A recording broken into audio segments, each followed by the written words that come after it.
here, friends are protecting families, protecting fact. I'm gonna do a review on this Vice script. Show how it's gonna work.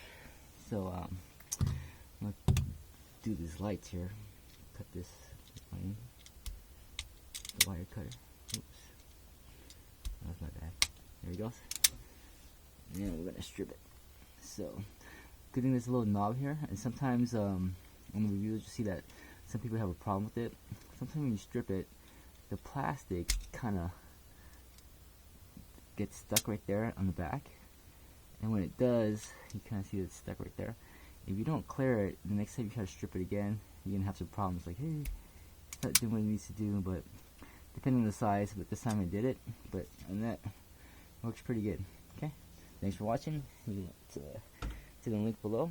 I definitely like it. Just make sure that yours is any cable wires stuck right there, or sleeves. And if you need to, you can tighten this up a little bit, and that should help with it. Alright, thanks.